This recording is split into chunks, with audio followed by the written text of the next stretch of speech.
스바냐서 3장 5절부터 8절 말씀까지입니다.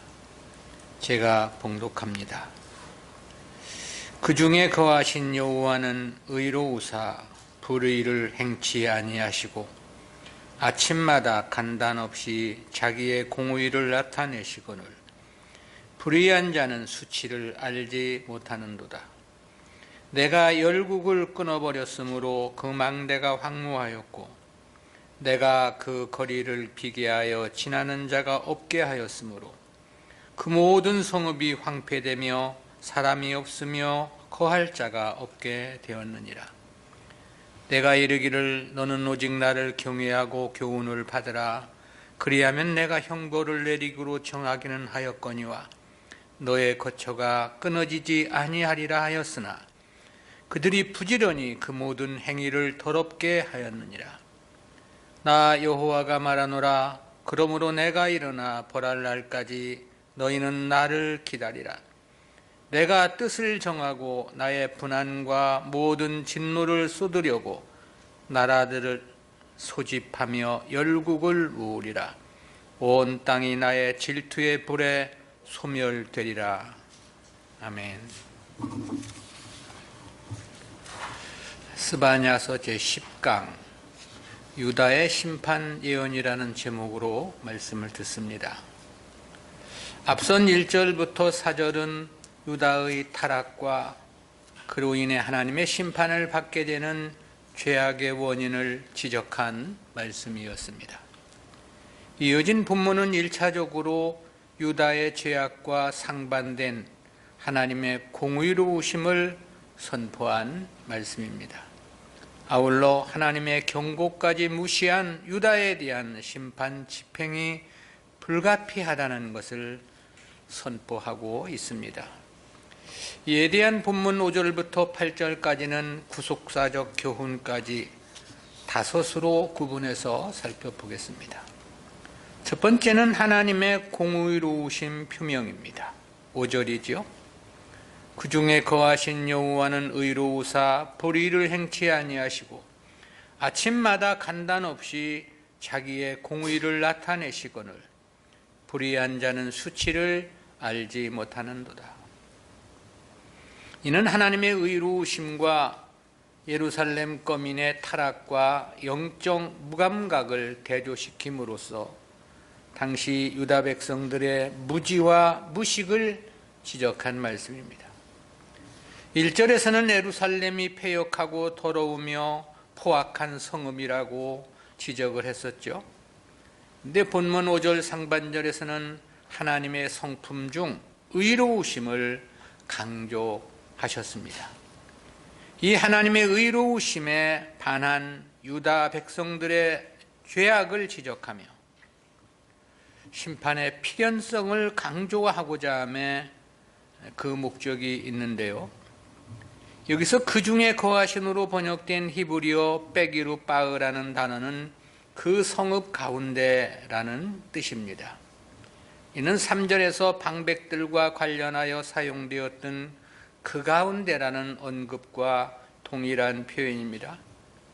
그러니까 본절은 빼기르 빠흐라는 단어를 통해서 그 가운데 백성들과 그 중에 계신 여호와를 선명하게 대조시키고 있는 겁니다.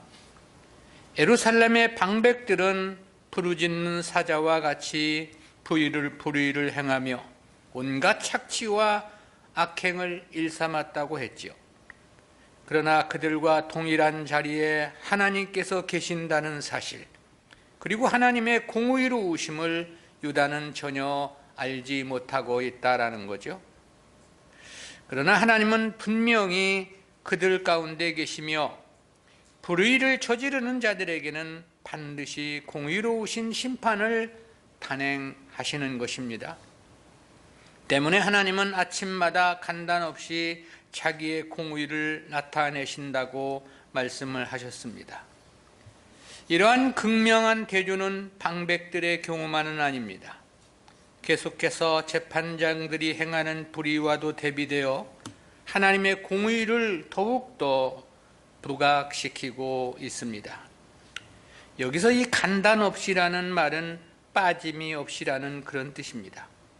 그리고 아침마다란 3절에서 이튿날까지, 즉 다음날 아침까지 남겨두는 것 없는 저녁 이리와도 같은 재판장들과 뚜렷한 대조를 보여줍니다. 마치 아무것도 남기지 않고 사냥감의 뼈까지 뜯어먹는 이리의 행태처럼 아침이 되면 재판장들은 그들의 포악함을 여실히 드러낸다는 거죠. 반면에 하나님의 공의는 아침마다 해가 동쪽에 떠서 그 빛을 밝히 비추듯이 만물과 그 백성들을 향하여 빠짐없이 비추심을 말씀한 것입니다. 실제 하나님의 공의는 변함이 없으며 또한 미치지 않는 곳도 없습니다. 그럼에도 불구하고 불의한 자는 수치를 알지 못한다고 그랬죠. 여기서 이 불의한 자는 방백들과 재판장, 선지자와 제사장들을 가리킨 것입니다. 이들은 의로우신 하나님의 백성들이었습니다. 그리고 하나님의 일을 대행 맡은 자들이었죠. 따라서 저들은 누구보다도 공의와 자비를 실현해야 하는 일에 솔선해야 하는 자들이었습니다. 그렇지만 도리어 하나님의 뜻과 정반대되는 추악한 일을 자행했던 것입니다. 그러면서도 저들은 자신들의 행하는 그 수치스러움을 전혀 깨닫지도 못했던 것이지요. 때문에 계속해서 불의만을 행하다가 결국은 종말의 심판을 맞게 될 수밖에 없는 것이지요. 성도는 자신의 현실과 삶의 현장에 공의로우신 하나님이 함께 하신다는 사실을 알아야만 합니다. 그러기에 하나님의 말씀을 통해서 날마다 자신을 살펴보아야 하는 거고요. 그렇지 않으면 자기의 죄악은 물론이고 부끄러움조차도 깨닫지 못하고 결국은 하나님의 징계를 받을 수밖에 없는 까닭입니다. 두 번째는 하나님의 준엄한 심판 신뢰로서 이방의 심판 사례를 제시한 말씀입니다. 앞선 5절은 의로우신 하나님과 비견되는 유다의 지도층들의 죄와 그들의 부끄러움을 알지 못하는 무지를 지적한 말씀이었습니다. 이어진 본문은 그로 인한 하나님의 심판의 확실성을 교훈코자 이방 열국을 심판하신 하나님의 역사적 사례를 제시한 말씀입니다. 6절 말씀입니다. 내가 열국을 끊어버렸으므로 그 망대가 황무하였고 내가 그 거리를 비게 하여 지나는 자가 없게 하였으므로 그 모든 성읍이 황폐되며 사람이 없으며 거할 자가 없게 되었느니라. 본절은 하나님께서 열국을 심판하신 과거의 역사를 회상하는 내용입니다.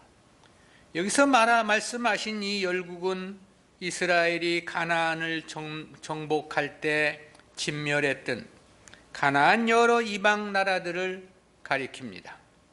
근데 당시 가나안의 여러 나라들을 그 망대가 황무하고 인적이 끊어져 거리를 지나는 자가 없고 거주할 자가 없게 하셨다고 말씀했죠. 이렇게 당시 가나안 족속을 철저히 진멸하신 이유는 이스라엘이 그들보다 의로웠기 때문은 아니었습니다. 1차적으로는 그들의 죄악 때문이었다고 말할 수 있고요. 그리고 그 땅을 자기 백성들의 기업으로 주시고자 함이 그 궁극적인 목적이었지요. 따라서 이스라엘은 망한 나라들의 전철을 밟지 않도록 역사를 교훈 삼아 하나님 말씀을 청종하며 철저히 준행해야만 했습니다. 그러나 지금의 예루살렘의 모습은 그렇지를 못했던 것이죠. 앞에 1절에서 지적했듯이 예루살렘은 패역했고 더러웠으며 포악한 성읍으로 전락했던 것입니다. 방백이나 제사장들은 말할 것도 없고 선지자와 제사장들까지도 불의와 부정을 일삼았다고 3절과 4절에서 지적을 했죠. 바로 이러한 당시 유다의 죄악상을 지적하며 심판을 경고하기 위해서 과거 가나안 족속들을 멸하신 역사를 거울로 제시하신 것입니다. 한편 본절은 이어지는 7절과 연계해서 하나님 예언에 자주 등장하는 이 시간의 복합성, 즉 예언의 복합성을 뚜렷하게 잘 드러내주고 있습니다. 성경 예언들에서 자주 나타나는 시간의 복합성이란 과거의 사건을 말함과 동시에 미래의 사건을 예언하는 것을 가리키는 것입니다. 또한 현재의 사건을 말하면서 미래의 사건을 예시하는 경우도 마찬가지죠. 즉 과거와 현재, 그리고 현재와 미래, 과거와 미래 등이 뒤섞여 있는 교훈을 의미합니다. 본문 역시 이러한 시간의 복합성을 지닌 교훈이라고 말할 수 있습니다. 1차적으로 본문은 가나안 정복과 관련된 이방 여러 나라들의 멸망과 관련된 사건을 언급하고 있는 것이 분명하죠. 그렇지만 또한 앞으로 있을 하나님의 심판에 따른 유다의 멸망을 예시하는 것이기도 하다라는 겁니다. 이러한 예언의 복합성, 즉 시간의 복합성은 7절에서 보다 잘 나타내주고 있습니다. 세 번째는 하나님의 권면과 유다 백성들의 거절입니다. 앞선 6절은 하나님의 준엄한 심판으로 열국이 멸망한 사례를 제시한 말씀이었죠. 이어진 본문 7절은 예루살렘에 대한 심판의 불가피한 이유를 밝혀준 내용입니다. 하나님의 권면과 약속의 말씀을 들었음에도 불구하고 그들의 악행이 멈추지 않았음을 지적하고 있는 건데요. 이와 같은 본문은 두 단락으로 구분해서 살펴보겠습니다. 첫 번째는 7절 상반절에서 내가 이르기를 너는 오직 나를 경외하고 교훈을 받으라 그리하면 내가 형벌을 내리기로 정하기는 하였거니와 너의 거처가 끊어지지 아니하리라 하였으나 그랬습니다. 이 중 서두에서 제시된 내가 이르기를 하였으나에 해당하는 히브리어 아마르티는 말하다라는 뜻의 동사 아마르의 단순 완료 1인칭 단수형으로서 내가 말했다 그런 뜻입니다. 이 동사의 시제에서 보듯이 이미 하나님께서는 하나님을 경외하고 하나님의 교훈을 받을 것을 말씀하셨다는 거죠. 이는 현재적으로도 선포되는 말씀이기도 합니다. 그러나 이 말씀의 의미는 여기서 끝난 것이 아닙니다. 이는 앞선 6절 내용과 직접적으로 연관이 되어 있습니다. 즉 이런 말씀을 하신 시점이 가나안 땅을 정복했을 때의 과거로 거슬러 올라가는데요. 그때 하나님은 이스라엘을 향해 그렇게 말씀하신 바 있습니다. 신명기 6장 1절 2절입니다. 이는 곧 너희 하나님 여호와께서 너희에게 가르치라 명하신 명령과 규례와 법도라. 너희가 건너가서 얻을 땅에서 행할 것이니 곧 너와 네 아들과 네 손자로 평생에 네 하나님 여호와를 경외하며 내가 너희에게 명한 그 모든 규례와 명령을 지키게 하기 위한 것이며 또 내 나를 장국케 하기 위한 것이라. 이처럼 본문은 과거와 현재의 상황을 동시에 염두에 두고 하신 말씀입니다. 그러기에 내가 이르기를이란 단어가 완료형의 시제라고 했습니다. 그러면서도 이는 미래의 일과도 연결되어 있는 거죠. 그것이 바로 이를 따르지 않을 경우 심판은 필연이라는 역사적 사실입니다. 바로 이러한 경우를 예언의 복합성, 시간의 복합성이라고 일컫는 것입니다. 두 번째는 7절 하반절에서 그들이 부지런히 그 모든 행위를 더럽게 하였느니라 그랬습니다. 원문에서 보면 본 문장 서두에는 아켄이라는 부사가 제시되어 있습니다.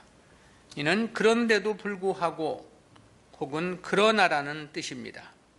하나님은 끊임없이 이스라엘 백성들에게 하나님의 뜻을 전달하셨다는 거죠. 그리고 그 말씀을 지키지 않을 때는 경고와 책망의 말씀도 주셨다는 것입니다. 부지런히 선지자들을 보내시어 회개를 촉구하셨고 그래야만 멸망하지 않고 그 땅에서 평안을 누리며 살 것임도 가르쳐 주셨다는 것입니다. 그럼에도 이스라엘은 악행을 멈추지 않았다는 것을 이 악행이라는 단어를 통해서 강조하신 것입니다. 여기서 부지런히로 번역된 히브리어 히스키무는 일찍 일어나다, 새벽에 일어나다 그런 뜻인데요. 본문에서는 새벽부터 일어나서 행위를 더럽혔음을 강조하는 의미로 사용이 됐습니다. 하나님께서 이스라엘을 책망하시면서 이와 같은 단어를 사용하신 것은 구약 성경에서 종종 발견이 됩니다. 예레미야 7장 13절에서는 새벽부터 부지런히 말하여도 듣지 아니했고 라고 말씀을 했고요. 예레미야 7장 25절 26절에서는 너희 열조가 애굽 땅에서 나온 날부터 오늘까지 내가 내 종 선지자들을 너희에게 보내었으되 부지런히 보냈으나 너희가 나를 청종치 아니하며 귀를 기울이지 아니하고 목을 굳게 하여 너희 열조보다 악을 더 행하였느니라. 하나님은 자기 백성들을 바르게 인도하시려고 부지런히 일을 하신다는 거죠.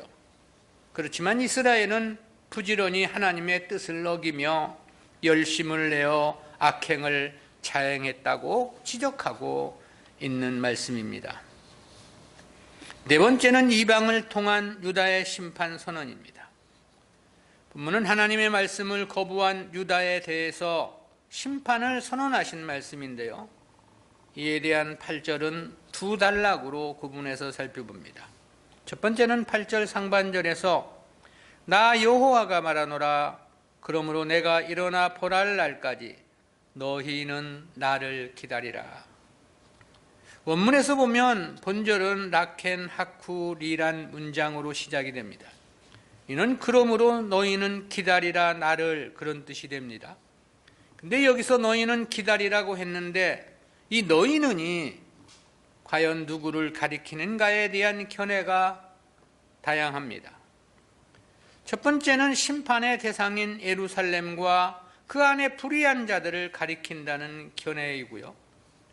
두 번째는 경건한 성도들로서 남은 자들을 가리킨다는 견해도 있고요.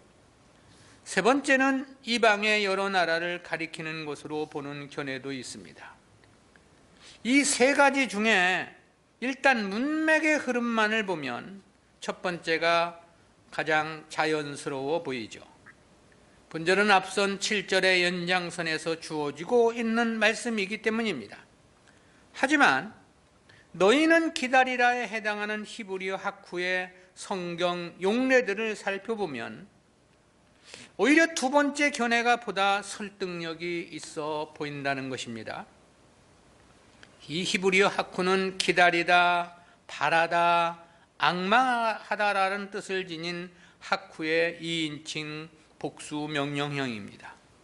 이 동사는 거의 모든 용례에서 기대감과 소망을 가지고 무엇인가를 기다리는 것을 묘사해 주는 단어입니다. 특히 하나님을 기다림에서는 소망과 인내 중에 자신의 신앙을 지키며 하나님만을 바라보는 참된 성도들의 덕목으로 제시되고 있습니다. 때문에 그랜드 종합주석은 이 두 가지 견해 모두를 가리키는 것으로 이해함이 합당하다라는 설명을 했던데요. 그렇지만 세 번째 견해도 무시할 수는 없습니다. 결국 남은 자요 기다려야 할 자들은 신약의 성도들이기 때문에 그렇습니다. 근데 원문에서 보면 특히 이 문장에 한글 개역 성경에는 번역되지 않은 히브리어 알레헴이란 단어가 첨부되어 있습니다. 이는 그들 위에라는 그런 뜻인데요. 여기서 이 그들 위에란 하나님의 심판을 받을 대상을 염두에 둔 표현입니다. 그렇다고 보면 너희는 이란 단어는 남은 자들을 가리킨 표현으로 보는 것이 보다 합당해 보이죠.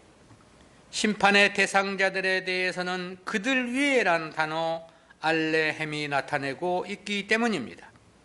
그렇다면 이는 더 이상 택한 백성들을 유다에 보내지 않을 것이라는 의미로 본절을 이해할 수 있습니다. 이 말씀이 유다를 벌할 날까지 기다리라고 말씀을 했기 때문입니다.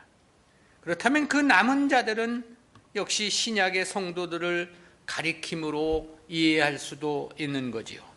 하나님의 구원 역사에서 보면 그들은 그야말로 남아있는 자들이기 때문에 그렇습니다.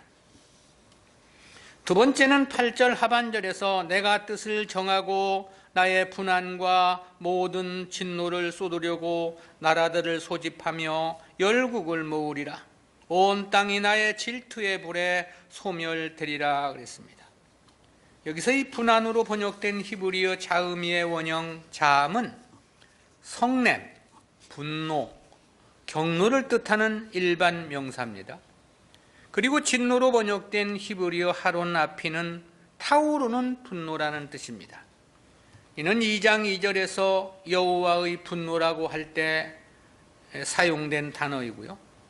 근데 하나님의 타오르는 분노를 예루살렘에 쏟고자 나라들을 소집하며 열국을 모을 것을 말씀한 것입니다. 이는 유다에 대한 심판을 이방 나라들을 통해서 시행하실 것이라는 그러한 의미인 거죠. 그리고 그 심판이 심히 맹렬할 것이라는 의미로서 온 땅이 나의 질투의 불에 소멸되리라 그랬습니다. 그야말로 하나님의 엄중한 심판 선포라고 말할 수 있겠습니다. 이는 마치 소돔과 고모라 성이 하나님의 불심판에 의한 멸망한 역사를 떠올릴 만한 그와 같은 말씀이기 때문에 그렇습니다. 여기서 온 땅이란 표현 때문에 그랜드 종합주석이나 옥스퍼드 원어성서대전에서는 최후 종말론적 심판의 의미로도 해석을 했던데요. 그러나 꼭 그렇게까지 확대 해석할 필요는 없다는 생각을 갖습니다. 왜냐하면 문맥적으로 이는 유다의 심판을 말씀하는 과정이기 때문에 그렇습니다. 우리는 이와 같은 말씀에서 두 가지 구속사적인 교훈을 생각해 봅니다. 첫 번째는 성도는 날마다 자신의 행위는 물론이거니와 마음속 생각까지 낱낱이 살펴야 한다는 그런 교훈입니다. 이는 5절 말씀을 통해서 생각해 보는 교훈인데요. 5절에서 스바냐 선지자는 하나님께서 성도들 중에 계신다고 말씀을 했습니다. 그러면서 아침마다 빠짐없이 하나님의 공의를 나타내신다고 말했습니다. 하나님의 일하심은 쉬지 않으시며 절대 그 어떤 일도 흐지부지 지나치심이 없으시다는 뜻입니다. 낱낱이 지켜보시고 계시며 낱낱이 기억하고 계신다는 뜻인 거지요. 그러기에 하나님은 공의를 행하심을 말씀하신 것입니다. 보지 못하고 알지 못하면 공의를 행할 수는 없겠죠. 그런데도 불구하고 불의한 자는 수치를 알지 못한다고 했습니다. 그러기에 유다는 결국 하나님의 심판을 피할 수 없었다는 것이 본문이 주는 교훈의 결론입니다. 그럼에도 오늘 우리들의 삶을 보면 우리들은 자신들의 삶에 대해서 하나님께서 모르실 것으로 생각하는 경향이 크지요. 낱낱이 지켜보고 계신다는 사실에 대해서 크게 마음을 쏟지 않고 살아가고 있는 것입니다. 그러기에 사람 앞에서는 오히려 행동을 주의하고 살피면서도 하나님은 의식하지 못하는 경우가 다반사입니다. 그러나 실제 성도가 더욱더 마음을 쏟고 조심해야 하는 것은 하나님의 눈길입니다.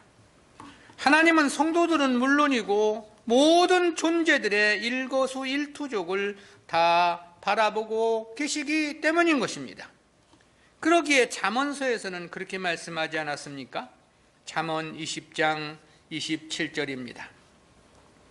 사람의 영혼은 여호와의 등불이라 사람의 깊은 속을 살피느니라.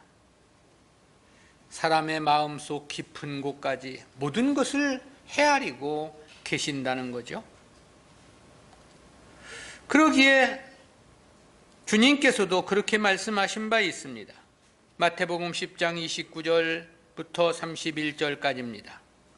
참새 2마리가 하나 쌀이 온에 팔리는 것이 아니냐. 그러나 너희 아버지께서 허락지 아니하시면 그 하나라도 땅에 떨어지지 아니하리라. 너희에게는 머리털까지 다 세신 바 되었나니 두려워하지 말라. 너희는 많은 참새보다 귀하니라. 참새 한 마리가 땅에 떨어지고 매매되는 일까지 하나님은 알고 계신다는 거고, 성도들에게는 머리털까지도 다 세신 바 되었다고 말씀합니다. 그러니 하나님은 우리들에 대해서 모르심이 없는 거죠. 실로 하나님은 우리의 삶의 중심에 함께 거하시는 것입니다. 그러기에 하나님의 심판을 피할 자 역시 없는 것입니다. 아모스 선지자는 북이스라엘의 심판을 선언하는 가운데 그렇게 말한 바 있죠. 아모스서 9장 2절부터 4절입니다. 저희가 파고 음부로 들어갈지라도 내 손이 거기서 취하여 낼 것이요 하늘로 올라갈지라도 내가 거기서 취하여 내리울 것이며 갈멜산 꼭대기에 숨을지라도 내가 거기서 찾아낼 것이요 내 눈을 피하여 바다 밑에 숨을지라도 내가 거기서 뱀을 명하여 물게 할 것이요 그 원수 앞에 사로잡혀 갈지라도 내가 거기서 칼을 명하여 살육하게 할 것이라. 내가 저희에게 주목하여 화를 내리고 복을 내리지 아니하리라 하시니라. 절대 하나님의 심판의 손길을 피할 수 없을 것이라는 그런 뜻이죠. 그러기에 주님은 그렇게 말씀을 하시기도 하셨습니다. 마태복음 10장 28절입니다. 몸은 죽여도 영혼은 능히 죽이지 못하는 자들을 두려워하지 말고 오직 몸과 영혼을 능히 지옥에 멸하시는 자를 두려워하라. 사람의 눈길이 중요한 게 아니라 하나님의 눈길이 중요하다는 그런 뜻입니다. 따라서 성도는 언제 어느 때나 하나님을 의식하며 살아야 합니다. 말 한마디 행동거지 하나라도 하나님을 생각함으로 함부로 행해서는 안 될 일인 거죠. 늘 자신의 생각과 마음의 활동까지 살펴 하나님의 뜻에 합당한 삶이 되도록 해야만 합니다. 그러기에 예레미야 선지자도 그 시대의 성도들을 향하여 그렇게 외친 바 있습니다. 예레미야애가 3장 40절입니다. 우리가 스스로 행위를 조사하고 여호와께로 돌아가자. 오늘 우리 역시 마찬가지입니다. 스스로 행위를 조사해 봐야 합니다. 그리고 하나님 뜻에 합당한 삶이 되도록 해야만 하겠죠. 하나님은 우리 중에 거하시며 우리들의 삶에 대한 분명한 보응과 보상의 심판을 실행하실 것이기 때문에 그렇습니다. 두 번째로 성도는 현실이 아니라 미래를 소망하며 사는 인생이어야 한다는 교훈입니다. 이는 8절에서 기다릴 것을 명하신 말씀을 통해서 생각해 보는 교훈입니다. 8절 상반절에서 나 여호와가 말하노라 그러므로 내가 일어나 벌할 날까지 너희는 나를 기다리라 그랬습니다. 여기서 이 기다리라는 명령을 수식한 너희는 이란 단어가 누구를 가리키는 것인가에 대해서는 앞에서 살펴봤죠. 근데 이는 2장 3절의 표현대로라면 여호와의 규례를 지키는 세상의 모든 겸손한 자들을 가리킴이라고 말할 수 있고요. 2장 7절의 표현대로라면 유다 족속의 남은 자라고 말할 수 있겠습니다. 2장 9절의 표현대로라면 나의 끼친 백성, 나의 남은 백성이라고 말할 수 있겠고요. 3장 12절의 표현대로라면 곤고한 가난한 백성이라고 말할 수 있겠습니다. 3장 13절의 표현대로라면 이스라엘의 남은 자라고 말할 수 있겠죠. 3장 14절의 표현대로라면 시온의 딸이라고 말할 수 있겠습니다. 이 모두를 한마디로 압축하면 하나님의 택한 백성들을 가리킨 표현이겠죠. 근데 여기서 너희는 기다리라에 해당하는 히브리어 하쿠의 문자적 의미는 기다리다, 바라다, 앙망하다라는 뜻을 지닌 하카의 2인칭 복수 명령형이라고 그랬습니다. 성경의 모든 용례들에서도 이 하쿠의 동사는 기대감과 소망을 가지고 기다림을 나타내는데 사용되는 단어입니다. 특히 이 단어는 자신의 믿음을 지키며 하나님만을 바라보는 성도들의 참된 덕목을 묘사할 때 사용됩니다. 그렇다는 측면에서 보면 여기에는 성도는 결코 현실에만 마음을 집중해서는 안 된다는 의미가 함축되어 있는 거죠. 미래를 볼 수 있어야만 하고 미래를 내다봐야 한다는 절대적인 의미가 함유되어 있는 것입니다. 근데 이 기다리라는 문자적인 의미가 미래에 소망을 둘 것을 가리키는 것이지만 반대로 말하면 현재는 힘든 고난이라는 의미도 내재되어 있습니다. 성도의 삶이 그럴 수밖에 없는 것은 성도는 금생을 위해 살아가는 삶이 아니기 때문에 그렇습니다. 사후에 도래야 할 하나님의 나라 영생을 위한 삶이기 때문인 거죠. 그러니까 성도의 현재의 삶은 누리고 쉬는 개념이 아닙니다. 죽는 날까지 내 생을 위해 준비하고 건설해 가야만 하는 삶인 것입니다. 그 나라를 위해 무엇인가를 만들어 가야만 하는 일생이어야 한다라는 거죠. 하나님 나라에서 거두기 위해 씨를 심어야 하는 일생이어야 하는 까닭입니다. 그래서 주님은 마태복음 6장 20절에서 오직 너희를 위하여 보물을 하늘에 쌓으라고 말씀하신 바 있죠. 또 누가복음 12장 33절에서는 너희 소유를 팔아 구제하여 낡아지지 아니하는 주머니를 만들라고도 말씀했습니다. 또 누가복음 14장에서는 그렇게 말씀하기도 하시죠.